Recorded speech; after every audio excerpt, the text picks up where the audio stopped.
Halo kakak, terima kasih banyak ya sudah klik video ini. Di video kali ini saya akan membahas sebuah kisah horor yang dialami oleh seorang perempuan bernama Cahaya. Di mana Cahaya mendapatkan pengalaman horor setelah bekerja sebagai seorang asisten rumah tangga pada keluarga kaya raya di Bandung, yang mana pengalaman horor tersebut akan ia ingat seumur hidupnya. Oke kakak, mari sama-sama kita bahas sesingkat-singkatnya tentang kisah horor yang dialami oleh Cahaya.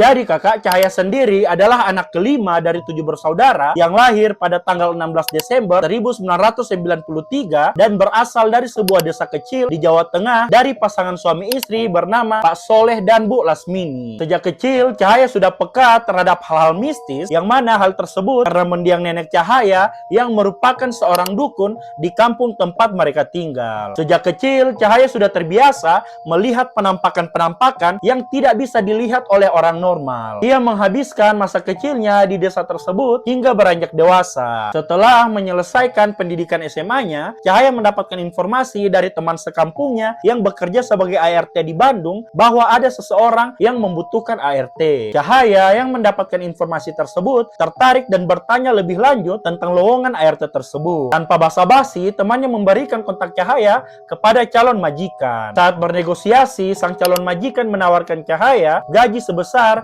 4,5 juta per bulan dengan kontrak selama 2 tahun. Cahaya yang mendapatkan tawaran tersebut tanpa berpikir panjang langsung menerima tawaran itu. Dia pun izin kepada kedua orang tuanya untuk merantau bekerja sebagai asisten rumah tangga di Bandung. Saat itu orang tua Cahaya hanya mengatakan, "Apa kamu yakin, nak?" Dan dengan sangat yakin, Cahaya menjawab, "Iya bu, Cahaya yakin. Kan biar bisa bantuin ibu dan bapak juga." Mengetahui hal tersebut, orang tua Cahaya akhirnya mengizinkan Cahaya untuk pergi merantau bekerja sebagai asisten rumah tangga. Singkat cerita, Cahaya datang ke Bandung. Ia pun langsung bertemu dengan pemilik rumah, yaitu Ibu Jolin, yang merupakan seorang janda satu anak berusia 45 tahun, berketurunan Jawa Belanda, yang tinggal sendiri karena anak sematawayangnya kuliah di luar negeri. Saat sampai di rumah Bu Jolin, Cahaya dibuat kagum dengan rumah Bu Jolin. Rumah itu sangat megah, bergaya kolonial, dikelilingi oleh kebun teh dan pepohonan tinggi. Saat tiba di rumah Bu Jolin, Cahaya tinggal di paviliun belakang rumah utama. Bangunannya terpisah,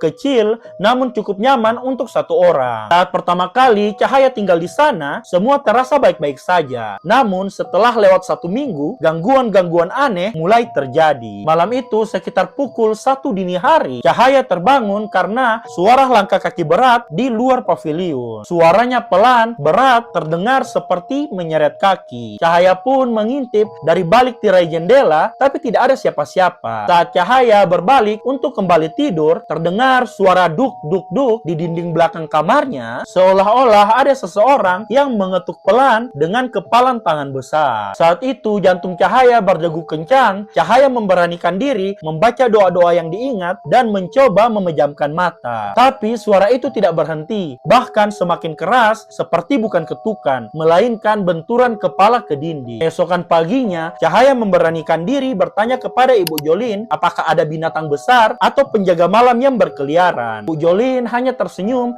dan menjawab, "Mungkin suara ranting jatuh atau hewan liar. Di sini memang sering begitu. Itu sudah biasa." Mendengar hal tersebut, Cahaya hanya diam dan berkata dalam hati kalau itu bukan suara hewan. Hari-hari berikutnya semakin aneh. Cahaya sering mencium bau busuk seperti bangkai atau keringat yang sangat menyengat di dalam paviliun. Padahal paviliun itu bersih dan Cahaya rutin membersihkannya. Bau itu biasanya muncul saat malam hari bersamaan dengan hawa dingin yang menusuk. Suatu malam saat Cahaya mencuci piring di dapur belakang rumah utama, Cahaya melihat sosok tinggi besar berdiri di ujung kebun. Sosok itu berwarna hitam pekat dan matanya merah menyala. Cahaya mematung. Sosok itu tidak bergerak, hanya berdiri diam menghadap Cahaya. Tubuhnya berbulu dan Cahaya bisa merasakan aura jahat yang begitu kuat dari sosok tersebut. Saat kejadian itu, secara tiba-tiba lampu dapur mati yang membuat Cahaya berteriak dan berlari ke ruang tamu. Ibu Jolin yang mendengar teriakan Cahaya langsung keluar dari kamar dan bertanya kepada Cahaya yang terlihat bingung. "Kenapa? Kenapa Cahaya?" tanya Bu Jolin. Cahaya yang gemetar hanya bisa menunjuk ke arah kebun dan saat saat Cahaya dan Bu Jolin melihat ke sana, sosok itu sudah menghilang. Ibu Jolin yang melihat Cahaya ketakutan dan pucat mencoba menenangkan Cahaya dengan mengatakan, "Sudah, masuk ke kamar, jangan keluar malam-malam." Sejak malam itu, mimpi buruk datang setiap kali Cahaya tertidur. Dalam mimpinya, Cahaya berada di dalam hutan gelap, dikejar oleh makhluk besar berbulu hitam yang tertawa terbahak-bahak dengan suara menggelegar. Tangannya besar, kukunya panjang, dan wajahnya seperti kera tapi penuh luka dan nanah. Suatu malam dalam mimpinya, makhluk itu berhasil menangkap Cahaya dan membisikkan sesuatu di telinga Cahaya dengan suara yang sangat menyeramkan. "Pavilion itu milikku. Keluar kau atau aku ambil rohmu." Cahaya yang bermimpi seperti itu langsung terbangun sambil menjerit. Keringat membasahi tubuhnya dan Cahaya merasa seperti baru saja dicekik. Lehernya sakit dan saat Cahaya bercermin, Cahaya melihat ada bekas merah seperti jari-jari besar mencengkram lehernya. Cahaya ketakutan sepanjang hari. Ia tidak berani memberitahu siapapun. Tetapi hari itu Ibu Jolin mendekati Cahaya dan berkata pelan, "Kalau kamu ingin pindah ke kamar dalam rumah utama, bilang saja. Pavilion itu memang agak aneh. Tidak semua orang bisa tinggal di sana." Mengetahui hal tersebut,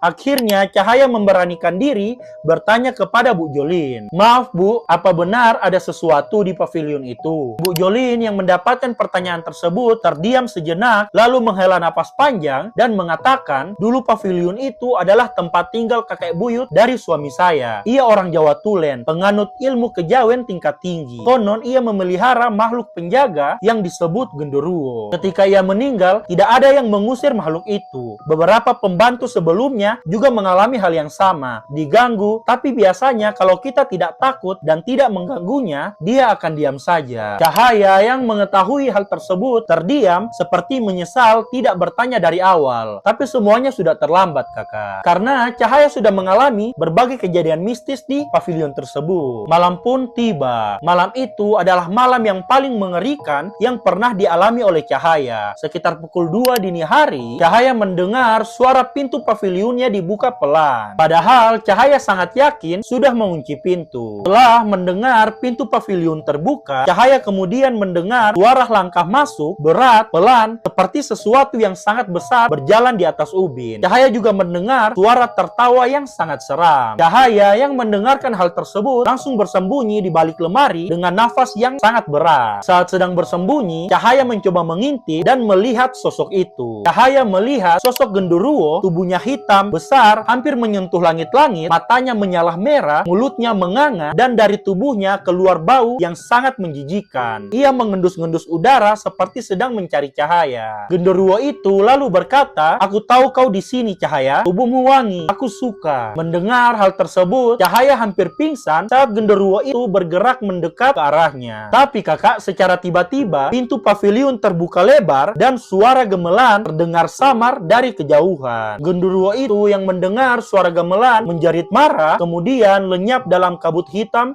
yang pekat. Mengetahui hal tersebut, Cahaya langsung berlari keluar menuju ke rumah utama. Ia menangis, gemetar, dan ketakutan hingga pagi. Dan di pagi itu juga, Cahaya mulai berkemas. Ia tidak peduli dengan gaji ataupun kontrak. Ibu Jolin yang melihat hal tersebut tahu kalau Cahaya tidak bisa tinggal di sana lagi. Ibu Jolin tidak marah, ia hanya memeluk Cahaya dan berkata, "Kamu kuat, Cahaya. Tidak semua orang bisa bertahan sejauh ini." Sebelum Cahaya pergi, Bu Jolin memberikan Cahaya sebuah kantong kecil yang berisi bunga dan akar-akar kering. "Ini untuk perlindungan. Jangan dibuka, jangan dibuang, simpan baik-baik." Itu kata Bu Jolin. Cahaya yang menerima hal tersebut menurut. Selama perjalanan pulang ke desa, Cahaya terus menggenggam kantong itu dan anehnya, sejak itu Cahaya tidak pernah lagi bermimpi buruk. Tapi setiap kali Cahaya memikirkan tentang pavilion itu, bulu kuduknya pasti berdiri merinding karena Cahaya tahu genderuwo itu masih ada di sana, masih menunggu penghuni baru, dan mungkin kali ini genderuwo tersebut tidak akan sebaik itu.